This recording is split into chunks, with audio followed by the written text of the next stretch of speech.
Syekh Al-Mubarakfuri, ya, pemenang pertama penulisan Sirah Nabawiyah, ya, yang saya kira Ar-Rahiqul Maktum, yang sudah diterjemahkan ke dalam bahasa Indonesia, Sirah Nabawiyah. Itu beliau menuliskan, beliau mendapatkan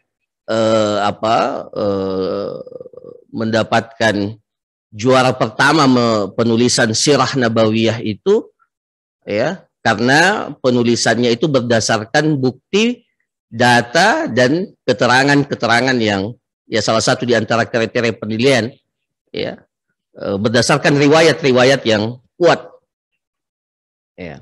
Nah, beliau dalam kitabnya Rahiqul Maktum itu mengatakan bahwa Nabi kita Nabi Muhammad SAW itu dilahirkan pada, beliau mengatakan di dalam kitabnya itu pada 9 Rabiul Awal. Ya, 9 Rabiul Awal. Nah, itu menunjukkan kepada kita bahwa memang dari sisi penanggalan para ulama kita ini berbeda pendapat di dalam menentukan kapan Rasulullah SAW dilahirkan. Tetapi terlepas daripada itu, esensi dari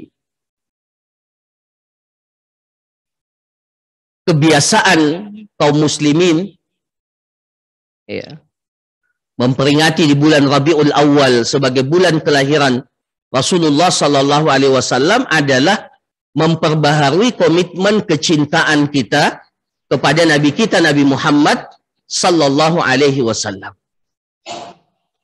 Nah, para jamaah sekalian yang dirahmati oleh Allah, ya, kalau kita ingin bertanya secara sederhana bagaimana kita menunjukkan komitmen kita kepada komitmen kecintaan kita kepada Nabi kita Nabi Muhammad sallallahu alaihi wasallam, saya kira jawabannya cuma 2.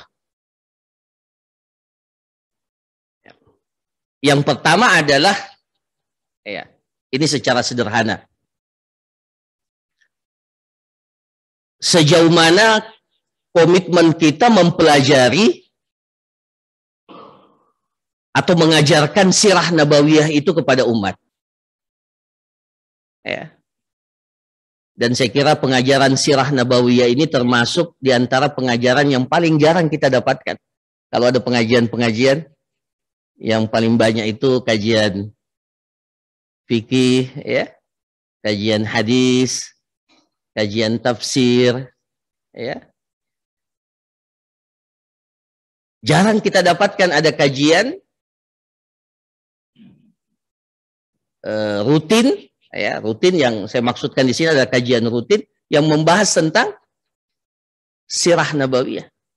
Padahal referensi sirah nabawiyah itu luar biasa banyaknya.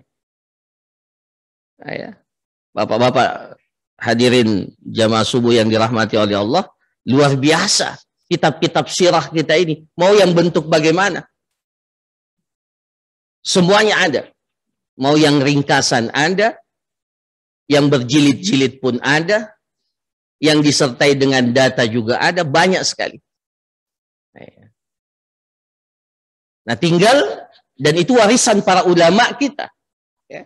Dimulai sejak Ibnu Ishaq. Ibnu Ishaq itu adalah tokohnya sirah nabawiyah itu.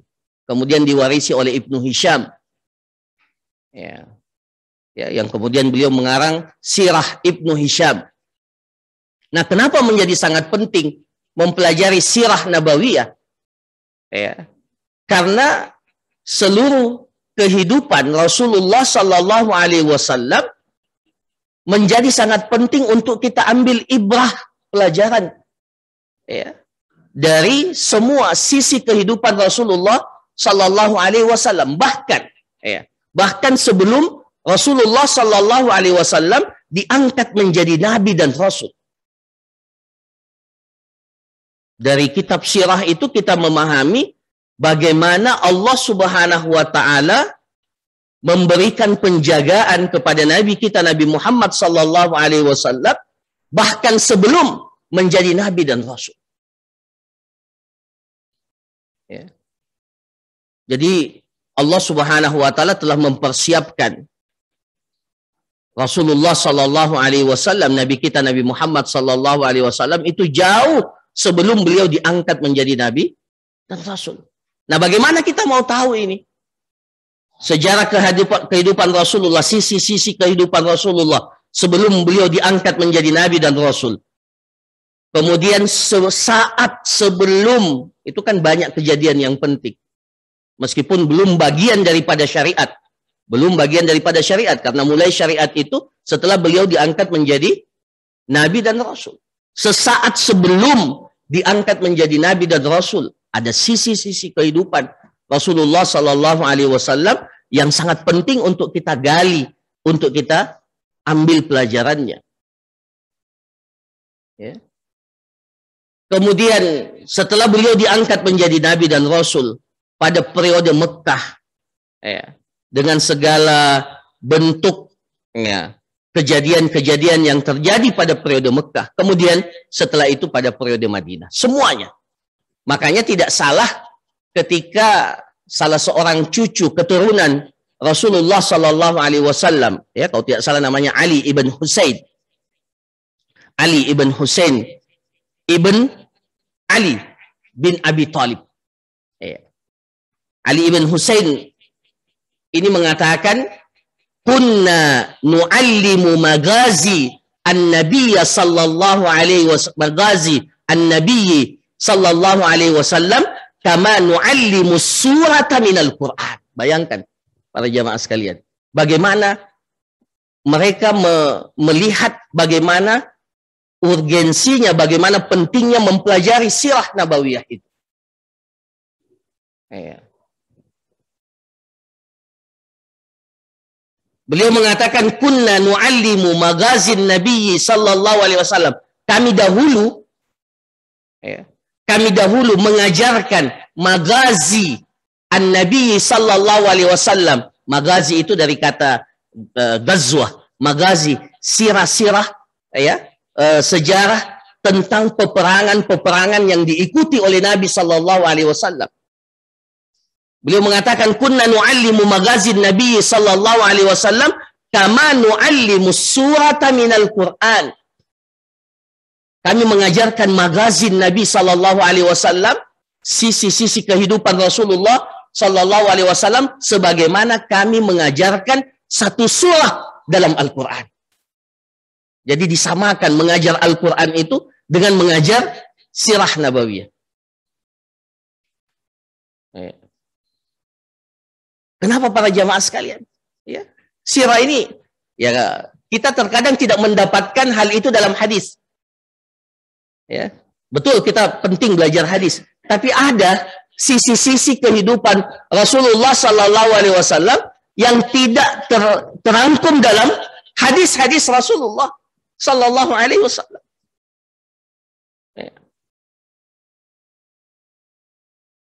Ada sisi-sisi, ya, dari sirah nabawiyah itu yang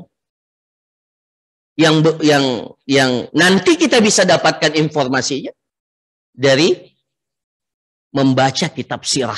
Ya, termasuk tentunya yang paling, ya, seperti yang saya sebutkan tadi, sisi kehidupan Rasulullah sebelum beliau diangkat menjadi nabi dan rasul. Ya. Itu dalam kitab sirah dijelaskan dengan baik dan dengan detail. Nah, ini para jamaah sekalian. Ya. Jadi komitmen kecintaan kita kepada Rasulullah SAW, ya, mari kita buktikan dengan kita mendalami sirah nabawiyah dengan segala bentuk. Ya, kitab-kitab sirah itu sangat banyak bentuknya. Mulai, ya, ada kitab sirah yang hanya menjelaskan tentang asy-syama'il al-Muhammadiyah. Ada namanya asy-syama'il al-Muhammadiyah. Apa itu? Berkaitan dengan bentuk-bentuk, ciri-ciri fisik Rasulullah Sallallahu Alaihi Wasallam. Apa yang beliau senangi, apa yang beliau tidak senangi. Ya. Nah, semuanya itu penting untuk kita kaji. Ya. Penting untuk kita dalami. Ya. Saya tidak tahu apakah di perguruan tinggi Islam sudah ada prodi jurusan Sirah Nabawiyah? Saya tidak tahu itu. Belum ada nih. Padahal ini ilmu penting ini. Kalau sejarah banyak ya. Atau mungkin masuk dalam sejarah Islam. Tapi karena ini kan sekarang ini saya lihat ya sampai ya karena kita ini di kampus, di perguruan tinggi, hal-hal yang spesifik ya sekarang dijadikan sebuah disiplin ilmu. Sekarang ini ada jurusan jurusan haji dan umrah. Prodi haji dan umrah. Ya. Zakat dan wakaf. Ya, itu sudah ada. Ya. Sangat detail dan ya sangat lebih spesifik, lebih khusus. Ya, maka perlu kiranya mungkin ya diusulkan ada prodi Sirah Nabawiyah yang akan mengkaji aspek-aspek sisi-sisi penting kehidupan Nabi kita, Nabi Muhammad SAW, kemudian kita terjemahkan sisi-sisi kehidupan itu dalam kehidupan kita. Nah, ini yang pertama para jamaah sekalian yang dirahmati oleh Allah. Kemudian yang kedua, kita selalu menyebut bahkan menjadi zikir pagi dan petang kita. Radina billahi rabba. Kalau kita pribadi kita bilang raditu billahi rabba wa bil islami dina wa bi Muhammadin sallallahu alaihi wasallam nabiyan wa rasula. Kita ridha Allah sebagai Rabb kita. Kita ridha Islam sebagai agama kita. Kita ridha bahwa Nabi kita Nabi Muhammad sallallahu alaihi wasallam adalah nabi dan rasul kita. Itulah esensi keimanan. Disitulah kita dapatkan manisnya keimanan. Rasulullah sallallahu alaihi wasallam bersabda, "Dzaqa ta'mal iman, dzaqa ta'mal iman man radiya billahi rabba wa bil islami dina wa bi Muhammadin sallallahu alaihi wasallam nabiyya."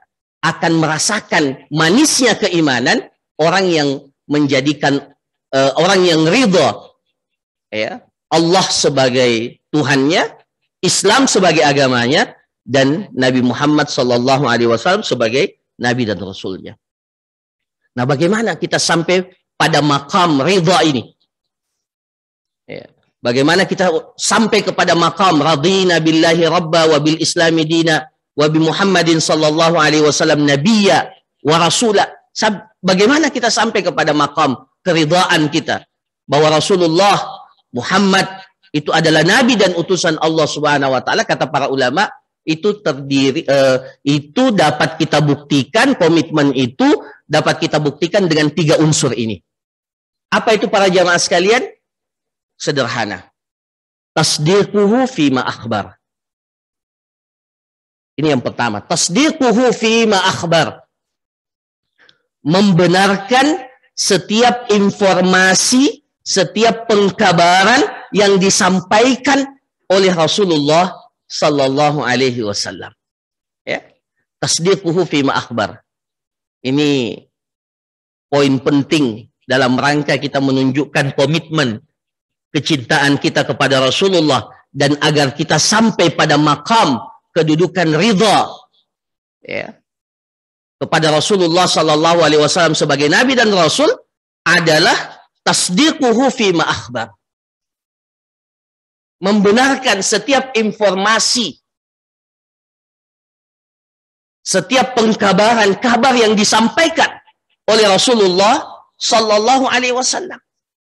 Ya. Wa ma yantiqu 'anil hawa in huwa illa wahyun yuha. Karena informasi yang disampaikan oleh Rasulullah sallallahu alaihi wasallam itu selalu berdasarkan wahyu yang diberikan oleh Allah Subhanahu wa taala kepada beliau. Ya. Masuk dalam kategori ini para jamaah sekalian, tasdiquhu fima akhbar, poin yang pertama ya. Ini adalah keyakinan kita bahwa as-sunnah, hadis ya, as-sunnah itu sebagai sumber yang kedua setelah Al-Qur'an.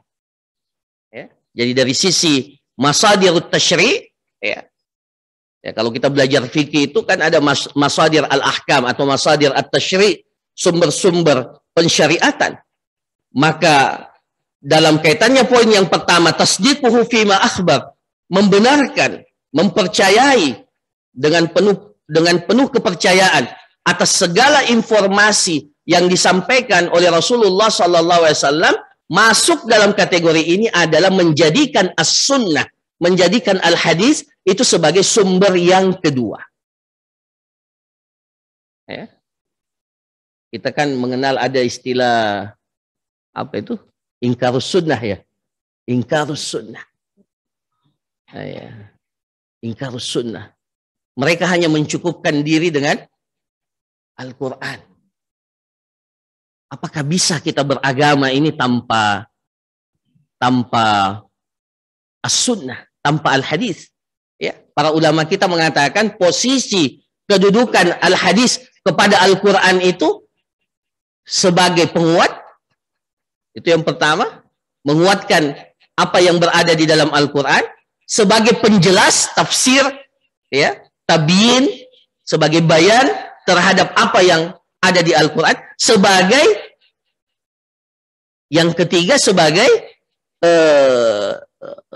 pembawa penjelasan bahkan pensyariatan yang tidak terdapat di dalam Al-Quran. Makanya para ulama mengatakan dari sisi kedudukan, betul al-hadis atau as-sunnah itu pada posisi yang kedua. Tetapi dari sisi hujjah, ya, kekuatan hujjah, terkadang as-sunnah itu sama kedudukannya dengan Al-Quran. Ya, karena terkadang banyak hal, ya, dari sisi hukum kita tidak dapatkan dalilnya dari Al-Quran. Justru kita dapatkan dari hadis, dari as-sunnah. Nah, ini yang pertama, tasdiquhu fima akhbar. Ya, dan kalau kita berbicara tentang hadis, sunnah Rasulullah SAW, maka mencakup semua yang terkait dengan hadis dan sunnah Rasulullah SAW itu. Ya, kan kalau kita kembali kepada definisi al-hadis, definisi as-sunnah, ma udhifa ila nabi sallallahu alaihi wasallam min qaulin au fi'lin au taqrir. Ada 3 komponen yang terkait dengan hadis Rasulullah sallallahu alaihi wasallam. Ada al-hadisul qauli, ya, sunnah qauliyah, hadis-hadis yang berupa ucapan Rasulullah sallallahu alaihi wasallam. Ada al-hadis yang sifatnya dikabarkan kepada kita bahwa Rasulullah melakukan ini. Ya, melakukan ini, dan penting. Jadi hadis itu bukan hanya sabda, bukan hanya ucapan Rasulullah, bahkan perbuatan Rasulullah, bahkan diamnya, takrir, diamnya Rasulullah, persetujuan Rasulullah kepada sesuatu yang meskipun beliau tidak lakukan, itu bagian daripada hadis Rasulullah Sallallahu Alaihi Wasallam. Ya. Nah, ini para jamaah sekalian, Rasulullah Sallallahu Alaihi Wasallam itu pernah bilang dalam hadis, ini hadisul qauli. Ini untuk bagaimana kita mempelajari hadis ini dari semua komponennya, dari semua sisinya. Rasulullah Sallallahu Alaihi Wasallam bersabda dalam sebuah hadis terkait dengan masalah kalau kita buang hajat. Ini contoh, ya. Rasulullah SAW mengatakan, "Idza ataitumul ghaid, fala tastaqbilul qiblata wa la tastadbiruha." Kalau kalian buang hajat, ya, kalau kalian buang hajat, kata Rasulullah SAW mengatakan, kalau kalian buang hajat, fala tastaqbilul qiblata wa la tastadbiruha. Jangan kalian itu menghadap ke kiblat dan jangan kalian itu membelakangi kiblat. Tapi Ibnu Umar, sahabat Abdullah Ibnu Umar radhiyallahu an, itu mengatakan, saya melihat Rasulullah sallallahu alaihi wasallam di rumah siapa? Di rumah Hafsah, ya. Di rumah Hafsah yang merupakan saudara daripada Abdullah Ibnu Umar, istrinya Rasulullah sallallahu alaihi wasallam. Di rumahnya Hafsah. Itu ketika beliau buang hajat, beliau membelakangi mustaqbilas Syam, menghadap ke negeri Syam, ke negeri Syam, dan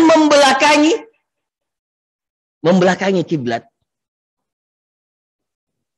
Nah, para jamaah sekalian, ini contoh sederhana bahwa tidak hanya cukup kita mempelajari apa yang disampaikan oleh Rasulullah dengan lisan beliau, tapi komponen hadis itu bahkan mencakup segala perbuatan yang dilakukan oleh Rasulullah Sallallahu Alaihi Wasallam yang kemudian itu juga menjadi sumber hukum. Maka dalam masalah yang kita sebutkan tadi, apa hukumnya kita menghadap dan membelakangi kiblat, itu para ulama kita mendetailkan berdasarkan riwayat-riwayat yang ada, baik dari sisi ucapan Rasulullah Sallallahu Alaihi Wasallam, begitu pula dari sisi perbuatan yang dilakukan oleh Rasulullah Sallallahu Alaihi Wasallam. Nah, ini komponen yang pertama, tasdiquhu fima akhbar. Kemudian yang kedua adalah ta'atuhu fima amar, mentaati segala apa yang diperintahkan oleh Rasulullah Sallallahu Alaihi Wasallam. Taat kepada apa yang diperintahkan oleh Rasulullah Sallallahu Alaihi Wasallam. Ya, ketaatan yang mutlak. Ya. Ta'atuhu fima amar. Ya, bahkan kita sudah jelaskan bagaimana keterkaitan antara ketaatan kita kepada Allah, menjadi persyaratan ketaatan kepada Allah adalah ketaatan kita kepada Rasulullah Sallallahu Alaihi Wasallam. Ta'atuhu fima amar, baik yang sifatnya wajib, begitu pula dalam perkara-perkara yang dianjurkan, yang disunnah.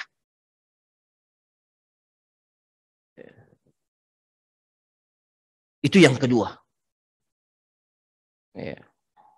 Dan kalau kita melihat bagaimana ketaatan para sahabat kepada para sahabat Rasulullah Sallallahu Alaihi Wasallam terhadap segala perintah yang diperintahkan oleh Rasulullah Sallallahu Alaihi Wasallam, ya, itu kita dapati ketundukan, ketaatan yang sepenuhnya yang diperlihatkan oleh para sahabat-sahabat Rasulullah Sallallahu Alaihi Wasallam kepada apa yang diperintahkan oleh Rasulullah Sallallahu Alaihi Wasallam. Jadi tidak cukup hanya sekedar membenarkan, beriman kepada Rasulullah Sallallahu Alaihi Wasallam. Bahkan dalam surah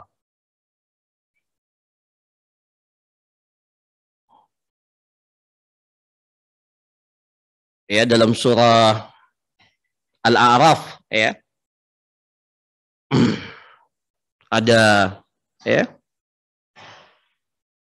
Al-A'raf ayat 157, falladzina amanu bihi wa azzaruhu wa nasaruhu wattaba'un nural ladzi unzila ma'ahu ulaika humul muflihun.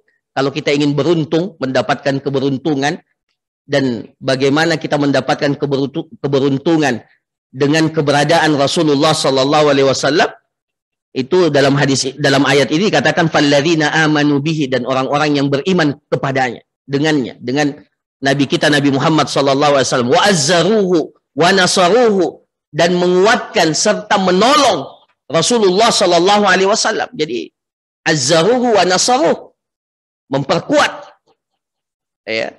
apa yang disampaikan oleh Rasulullah SAW, wa nasaruhu, dan mereka menolong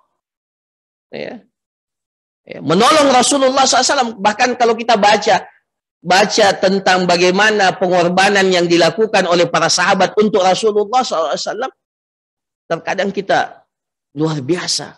Para sahabat ini rela berkorban untuk Rasulullah SAW, bukan hanya harta, bahkan jiwa mereka. Coba kita baca dalam perang Uhud, ketika diinformasikan, ketika ada isu bahwa Rasulullah sudah meninggal dunia, sudah meninggal dunia, yang menyebabkan sebagian para sahabat itu menjadi kendor semangatnya dalam peperangan itu. Bagaimana pembelaan yang dilakukan oleh sebagian sahabat membentengi Rasulullah dengan jasad mereka, dengan fisik mereka, untuk melindungi Rasulullah Sallallahu Alaihi Wasallam. Wa azzaruhu wa nasaruhu, menolong.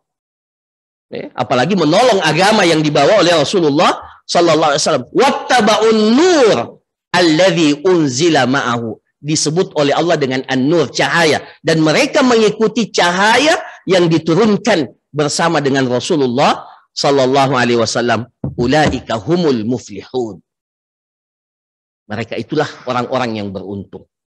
Jadi ta'atuhu fima amar.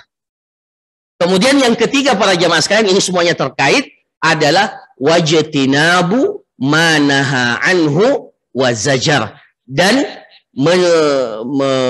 menjaga dan bagaimana kita menghindarkan diri kita, ya, menjauhkan diri kita dari segala apa yang beliau larang dan beliau, ya, beliau larang dan beliau tidak senang, ya. Zajar, beliau, ya, katakan bahwa itu adalah perkara yang tidak baik, ya. Maka inilah, ya, inilah bentuk yang kedua dari komitmen kecintaan kita kepada Nabi kita, Nabi Muhammad Sallallahu Alaihi Wasallam. Ya, jadi saya ulangi, yang pertama tadi, mari kita belajar sirahnya. Ya, sebagaimana kita belajar hadis, sebagaimana kita belajar fikih, sebagaimana kita belajar tafsir, belajar juga sirah nabawiyah. Ya, belajar juga sirah nabawiyah. Kemudian yang kedua adalah 3 komponennya. Tasdiquhu fima akhbar, membenarkan apa yang beliau sampaikan, mentaati apa yang beliau perintahkan, dan meninggalkan, menjauhkan diri kita dari segala perkara-perkara yang beliau cela atau beliau larang. Itulah hakikat daripada mahabbatun Nabi Sallallahu Alaihi Wasallam, dan itulah bentuk kesyukuran kita terhadap diutusnya Rasulullah Sallallahu Alaihi Wasallam. Karena Allah sendiri yang mengatakan di dalam Al-Quran, wa ma atakumur rasulu fakhuduhu wa ma nahakum anhu fantahu. Apa yang dengannya Rasulullah Sallallahu Alaihi Wasallam bawa, maka ambil dia. Fakhuduh, ambil. Wa ma nahakum anhu fantahu, dan apa yang beliau larang, maka jangan kalian terjatuh, ya, kepada apa yang beliau larang tersebut. Nah, saya kira demikian para jamaah sekalian, sebagai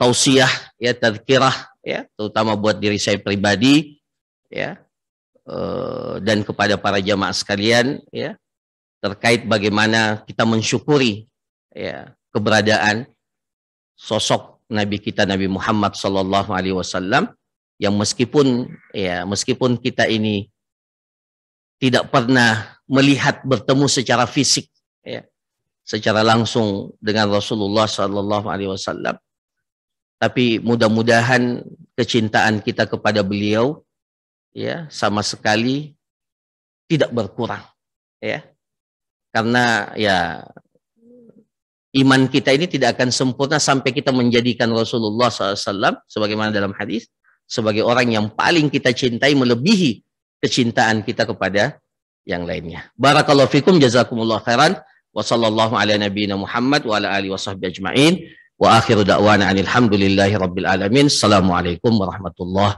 wabarakatuh. Waalaikumsalam warahmatullahi wabarakatuh. Demikian apa yang disampaikan oleh Bapak Dr. Rahmat Al-Afi, beberapa bentuk yang mesti kita lakukan dalam rangka Maulid, dalam rangka memperingati Maulid Nabi besar. Kita usahakan semakin cinta kepada Rasulullah.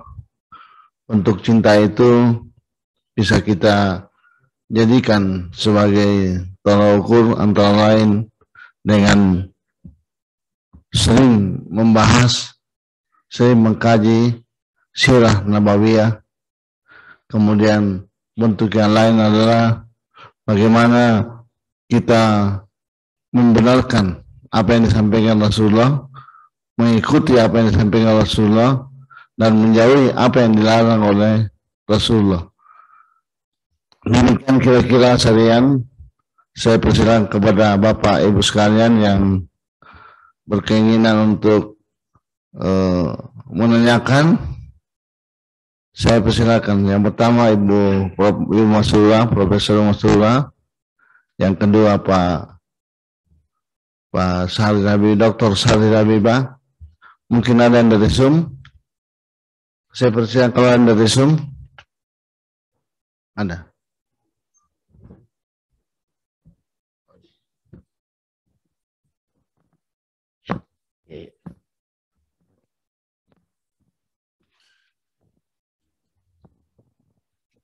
Ada yang dari Zoom? sambil menunggu kalau ada pertanyaan dari Zoom. Silakan Ibu Prof. Bismillahirrahmanirrahim. Assalamualaikum warahmatullahi wabarakatuh. Yang saya hormati narasumber serta seluruh jamaah, insyaallah dirahmati Allah Subhanahu wa taala. Terima kasih atas yang telah diberikan dan juga tadi dianjurkan untuk banyak membaca.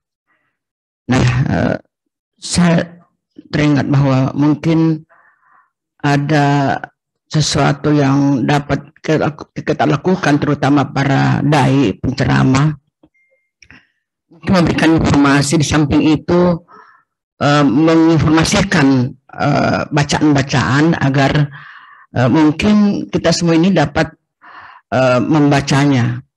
Kenapa? Karena kita coba lihat sejarah Islam pernah berjaya pada zaman Ibnu Rus, Ibnu Sina, Al-Biruni dan seterusnya. Itu luar biasa majunya karena ilmu pengetahuan ini melalui membaca. Nah, ini mungkin yang kurang kita kurang kita anjurkan kepada para masyarakat. Kita hanya menyajikan, menginformasikan, dan itu sampai seberapa efektivitasnya memberikan informasi melalui dakwah, melalui ceramah-ceramah, dibandingkan misalnya kita membangkitkan budaya membaca. Dan Al-Quran sendiri kalau tidak salah ada Iqra, itu perintah untuk membaca, ada 89 turunannya membaca Al-Quran. Dan contoh kecil misalnya seperti misalnya memakai jilbab, itu hanya 2 dalam Al-Quran disinggung. Tapi rupa-rupanya itu pun juga bukan hanya Al-Quran menyinggung, tapi sudah ada agama-agama lain juga sudah menganjurkan pemakaian jilbab. Jadi saya pikir mungkin ada metode-metode yang perlu kita sekarang kembangkan, yaitu kita anjurkan budaya membaca. Jadi terus terang saya katakan, saya ini pernah beberapa tahun yang lalu diminta untuk memberikan kultum di UMI ini sejak saya dekan waktu itu 10 tahun yang lalu lebih sampai sekarang. Cuma waktu itu setiap Jumat, sekarang 1 kali 1 Jumat. Dan latar belakang saya kan bukan agama, tapi itu bisa membaca. Dan mungkin barangkali ini kita ubah, kita punya tadi Ustaz sudah anjurkan bahwa coba pelajari sirah Nabawiyah dan banyak membaca. Saya kira ini yang paling bagus sekali, banyak membaca. Dan saya kira sekarang semua sudah ada terjemahannya. Semua ajaran agama Islam itu sudah luar biasa.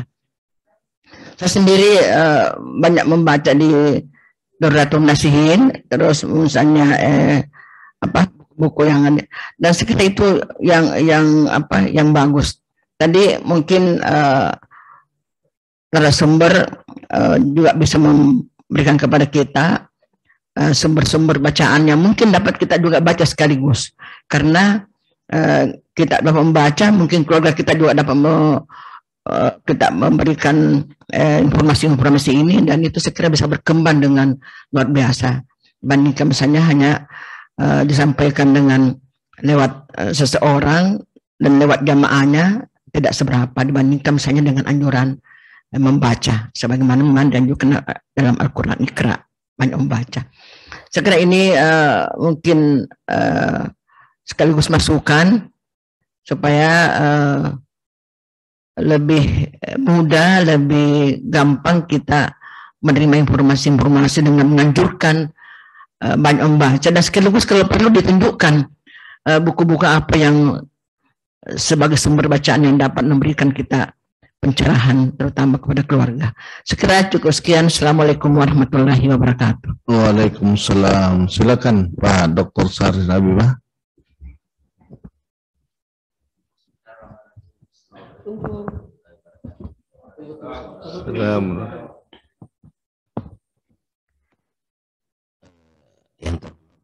Jadi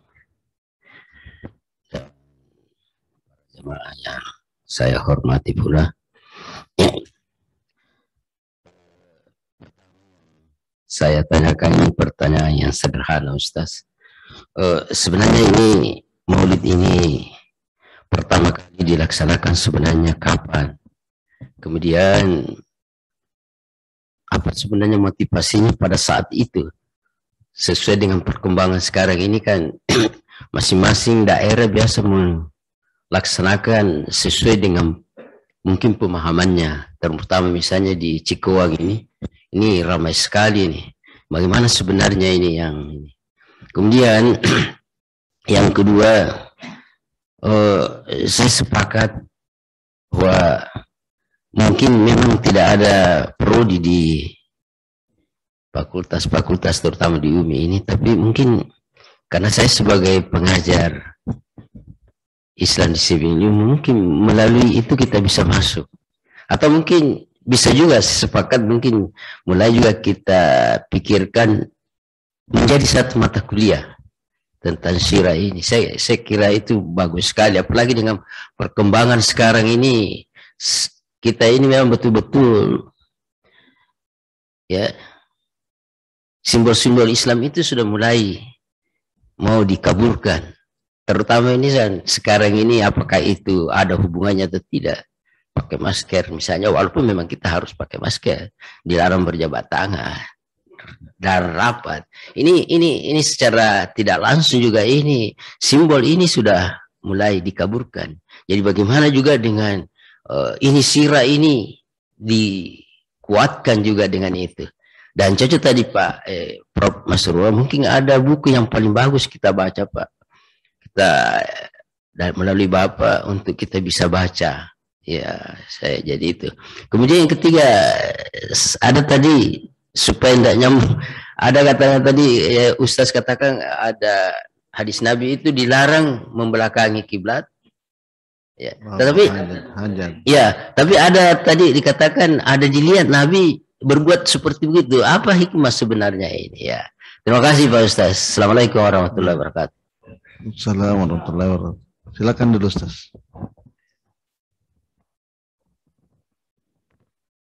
Ya. Langsung nih? Ya. Ya. Yang pertama saya kira kita berterima kasih kepada Ibu Prof yang memberikan masukan terkait dengan budaya membaca.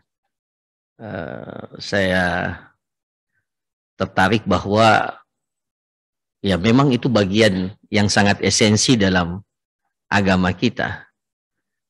Ya, ayat-ayat yang pertama turun saja kata Iqra itu diulangi 2 kali, bukan 1 kali. Iqra bismi rabbikal ladzi khalaq, khalaqal insana min 'alaq. Iqra 2 kali bahkan, ya. Ya, wa rabbukal akram 2 kali. Jadi kalau kita lihat ya, jadi ayat-ayat yang pertama saja budaya atau perintah untuk Iqra, ya. Iqra itu 2 kali. Ya. 2 kali diperintahkan oleh Allah Subhanahu wa taala kepada Rasulullah sallallahu alaihi wasallam sekaligus kepada kita. Maka membaca ya. Ini menjadi salah satu hal yang ya saya tidak tahu masyarakat Indonesia ini indeks apa indeks membacanya ini saya tidak tahu. Ya, mungkin termasuk di antara yang paling tinggi mungkin ya. Wallahu alam. Iya, ini pengalaman ya, budaya-budaya menulis, budaya membaca dan seterusnya. Bagaimana kita bisa menulis kalau tidak punya referensi, tidak punya bacaan yang cukup? Ya. Saya pernah cari buku tentang kepemimpinan. Saya search di Google kepemimpinan, tapi saya coba mencarinya dalam literatur bahasa Arab. Saya tahu kalau dalam bahasa Inggris pasti sangat banyak buku tentang kepemimpinan. Ternyata dari sekian bahasa Arab cuma 3-4 literatur tentang kepemimpinan. Luar biasa, kita ini ketinggalan. Ya. Jadi itu saja sudah menjadi indikasi betapa lemahnya budaya membaca kita di kalangan umat Islam. Ya, padahal ajaran kita ini adalah bersumber daripada bacaan. Bahkan kata Al-Quran itu apa sendiri? Al-Quran itu kan dari kata ya qiraah, qara'a yaqra'u Qur'anan. Ya, artinya membaca. Baca. Ya. Nah, ini para jamaah sekalian. Jadi terima kasih Bu Prof ya mengingatkan kita tentang kewajiban kita untuk membaca. Nah, kalau terkait dengan sirah nabawiyah tadi, maka kalau saya secara pribadi saya anjurkan untuk membaca kitab Ar-Rahiqul Maktum itu. Ya. Penulisannya lebih modern karena lebih terstruktur, ya, sistematis. Kemudian yang paling penting berdasarkan riwayat-riwayat yang valid. Ya, riwayat-riwayat yang valid karena kita tahu ya bahwa kitab sirah juga banyak informasi-informasi yang terkadang tidak berdasarkan riwayat yang valid. Ya. Maka yang ditulis oleh Syekh Al-Mubarakfuri, ya, Ar-Rahiqul Maktum. Sekarang kalau bahasa Indonesianya sudah diterjemahkan dengan kitab Sirah Nabawiyah, ya. Bukunya seperti ini tebalnya, Sirah Nabawiyah. Ya, Sirah Nabawiyah. Ya, ini para jamaah sekalian bagus untuk kita baca. Kalau saya secara pribadi saya merekomendasikan untuk membaca kitab itu. Begitu pula kitab-kitab yang lain. Ada Sirah Ibnu Hisham. Ini juga termasuk di antara literatur yang klasik, ya, literatur klasik yang sudah diterjemahkan juga ke dalam bahasa Indonesia kalau tidak salah. Nah, ini juga bagus untuk kita baca. Ya. Atau kalau mau langsung dari sisi pelajaran penting dari setiap kejadian, ada namanya fiqhus sirah. Itu juga salah satu bentuk referensi yang bagus kita baca. Ya, fiqhus sirah an-nabawiyah. Jadi apa pelajaran yang bisa kita ambil dari setiap kejadian itu. Jadi kitab fiqhus sirah ini tidak khusus atau tidak mendetailkan secara detail sebagaimana kelaziman kitab-kitab sirah yang ada. Mereka hanya pilih kejadian-kejadian penting, kemudian pelajaran apa yang bisa kita ambil. Ada kitabnya Al-Ghazali, ya, sangat bagus, Fiqhus Sirah Muhammad Al-Ghazali. Ada Syekh Ramadan Al-Buti juga punya.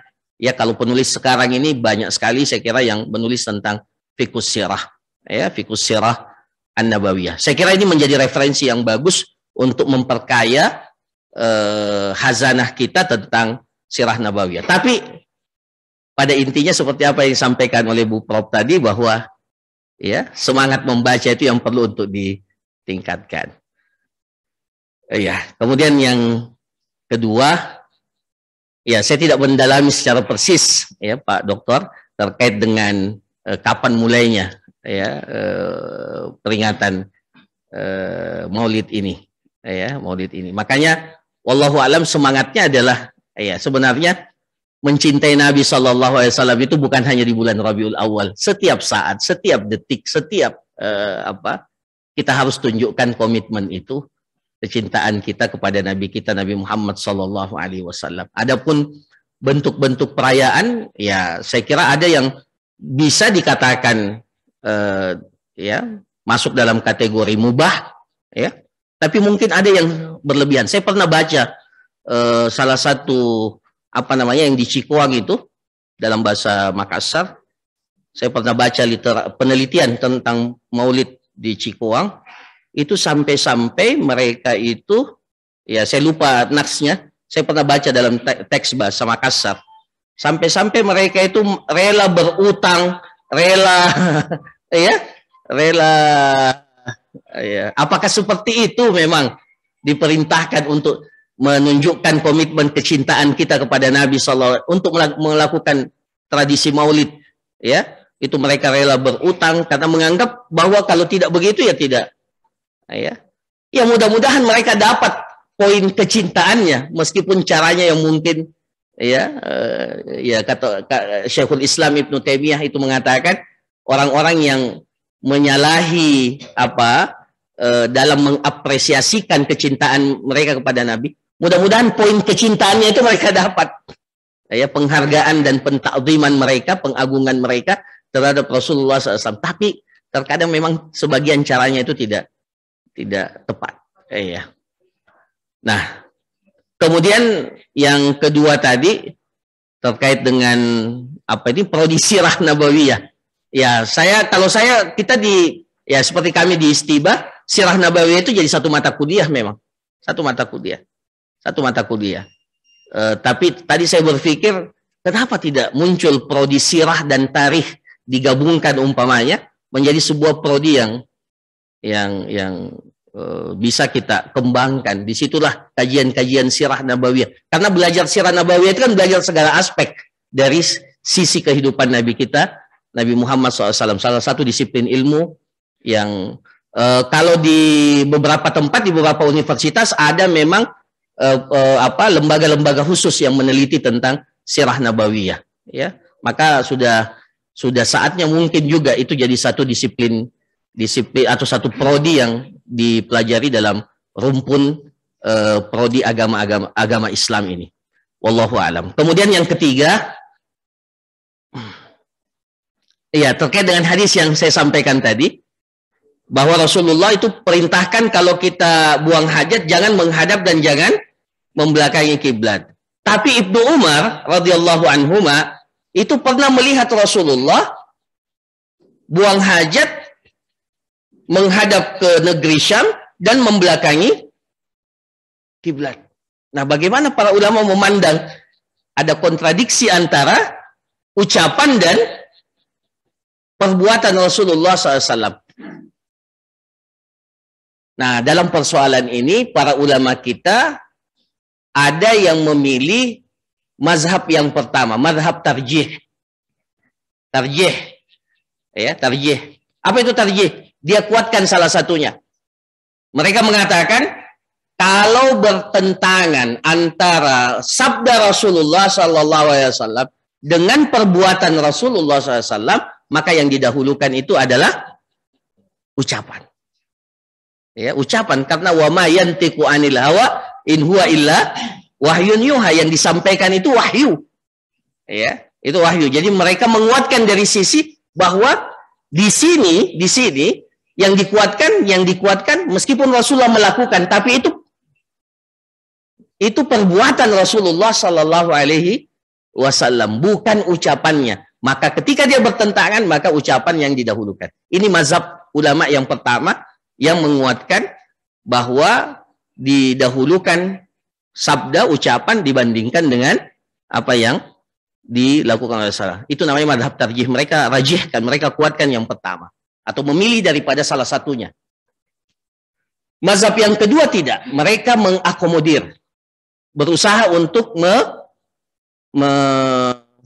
menggabungkan. Ya, ini mazhabul jama' namanya, mazhabul jama'. Jadi menggabungkan dua hadis tersebut itu dengan mengatakan seperti ini. Terkait sabda Rasulullah Sallallahu Alaihi Wasallam, dilarang kita untuk menghadap dan membelakangi kiblat, maka yang dimaksud di situ kalau kita buang hajat di tempat terbuka. Di tempat terbuka. Ya. Di mana? Di pantai. Ya, di tempat terbuka yang tidak ada bangunan, ya. Ya, bangunan tidak ada yang menghalangi kita. Maka dalam kondisi yang seperti itu, hadis tentang bagaimana kita dilarang kita menghadap itu dibawa kepada konteks itu. Ya, konteks itu. Adapun kalau karena Ibnu Umar itu menyaksikan di rumah.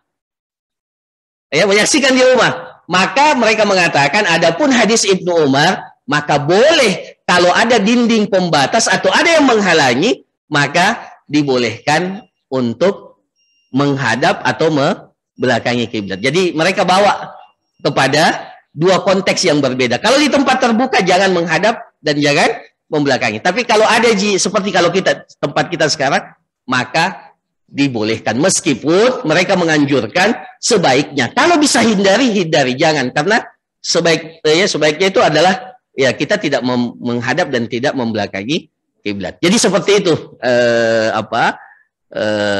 penjelasan yang disebutkan oleh para ulama kita terkait melihat bagaimana hadis. Jadi kesimpulannya adalah ya ternyata memang kalau kita belajar hadis ya, dengan segala bentuk hadis itu ada hal-hal yang bisa kita dapatkan sehingga memperkaya pengetahuan kita dan bisa kita membantu kita untuk memudahkan di dalam pengamalannya. Wallahu taala alam. Saya kira seperti itu. Ya. Ada seorang juru parkir yang saya kenal. Saya suka berenang di Tanjung Imamir, Ustaz. Iya. Itu ada seorang juru parkir, biasa saya ke rumahnya. Dalam rangka memperingati Maulid ini, itu mengeluarkan biaya sampai 5 juta. Nah, saya ikuti juga dari. Ini seorang juru parkir. Umi. Ini Umi. Ini siapa nih dokter siapa? Dan tiada yang lain. Dia buat itu makanan-makanan, dia bawa ke masjid. Di masjid dia ketukar. Ada masjid di Imamir itu. Jadi kita yang tidak sempat. Itu setiap Maulid itu terjadi pertukaran. Mereka sama-sama bawa makanan ke masjid, ya, baru di masjid ditukar. Ada yang sudah janjian, kalau kamu sekian kita tukar ya. Nah itu untuk kecintaan kepada Rasulullah itu ya. Saya kira tidak usah dipersoalkan. Mungkin masih ada yang lain. Ada Sum. Siapa? Assalamualaikum. Prof. Miralam. Silakan Pak Profesor Miralam. Iya. Makasih banyak Pak Amir. Ini luar biasa kajian kita, pencerahan kita pada pagi hari ini. Saya masih ditiar mengikuti juga yang diskusi yang luring. Yang pertama, temanya sangat menarik. Bagaimana mengimplementasikan sebenarnya keimanan kita kepada Rasulullah. Dan ayat tadi yang dibacakan Pak Ustadz itu, saya tulis sendiri itu sebagai catatan tersendiri bahwa rupanya ketika kita mengharapkan ridha, cinta, dan kasih sayang Allah memang dioptimalkan atau dimaksimalkan mengikuti sunnah Rasul. Karena ayat tadi yang dibaca Pak Kiai, Kul in kuntum tuhibbunallaha fattabi'uni, itu luar biasa sebenarnya makna di balik itu. Termasuk berimplementasi bagaimana tadi saran Pak Ustaz untuk hadirnya satu prodi mengenai sejarah, mungkin sejarah dan peradaban Islam, karena ini menjadi motivasi. Nah, mungkin langkah awal Pak Prof, karena ada Ibu Prof Masrurah dan teman-teman di UMI, kalau memang belum menjadi prodi, bisa menjadi bahan kajian memang. Apakah masuk misalnya di kajian agama atau di kajian-kajian mata kuliah lain. Karena ini bentuk rasa cinta itu kan kita mengikuti, membuktikan apa yang dipraktekkan misalnya. Nah, kalau kita tidak pahami sejarahnya, tidak pahami bagaimana sejarah peradaban Islam yang menjadi motivasi diri untuk menghadirkan ilmuwan-ilmuwan hebat, ya gimana bisa. Jadi saya sarankan kalau bisa masuk bahan kajian sebelum masuk misalnya prodi. Kalau memang belum bisa masuk prodi. Mengenai tadi literasi. Itu literasi Latin, satu di antara 1000 yang gemar membaca, itu belum diidentifikasi bagaimana literasi Quran. Mungkin lebih parah lagi ya, sehingga kemarin saya usulkan bahwa mengukur IPM itu bukan hanya literasi Latin, literasi teknologi, tetapi bagaimana kita mengidentifikasi juga literasi pemahaman kita terhadap Al-Quran sebagai masuk indikator di dalam mengukur sebenarnya indeks pembangunan masyarakat. Saya kira itu mungkin Pak Kiai jadi sebagai saran. Mudah-mudahan niat kita ini bisa membuktikan kecintaan kita kepada Rasulullah dengan mengoptimalkan sunnahnya dan mempelajari sejarahnya dan mempelajari peradaban Islam. Assalamualaikum warahmatullahi wabarakatuh. Ya.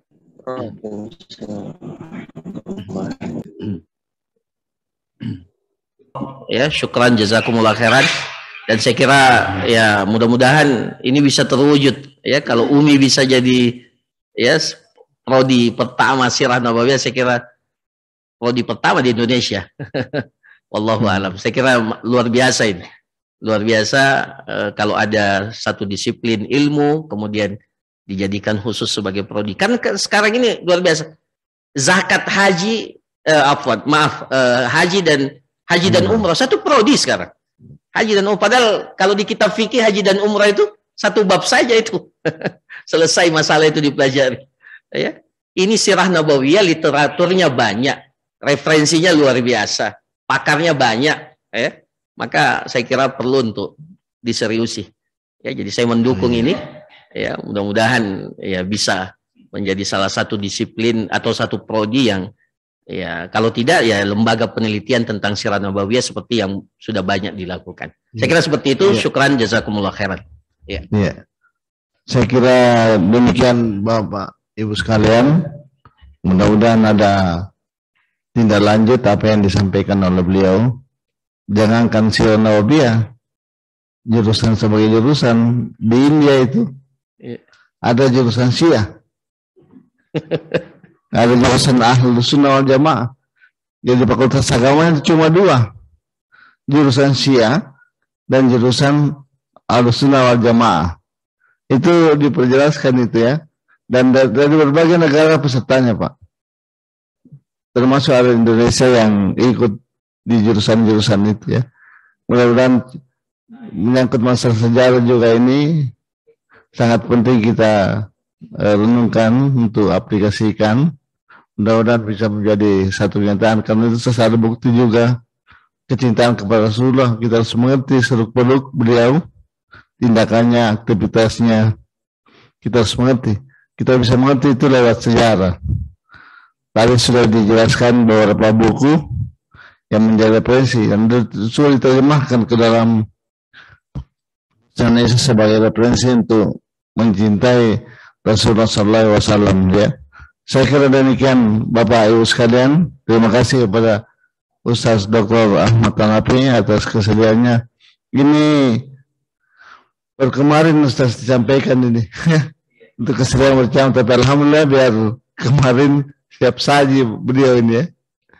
Saya minta memang supaya beliau yang memberikan, saya minta kepada Ustaz Said supaya beliau memberikan materi yang kalau saya sana sudah kedua kalinya sini ya, sudah kedua kalinya apa yang kita kaji, apa yang dikaji oleh beliau, dan insya Allah nanti kita akan bukukan ya, kita akan bukukan apa yang kita lakukan selama 66 kali sekarang ini, termasuk juga khutbah Jumat.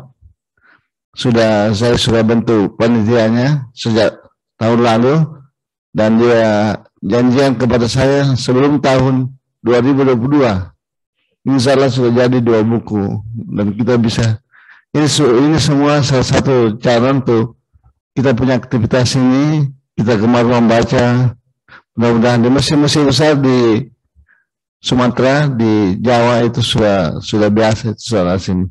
Tapi kita mulailah, mudah-mudahan bisa kita membuat buku, dan ini dah oleh-oleh bagi anak cucu kita.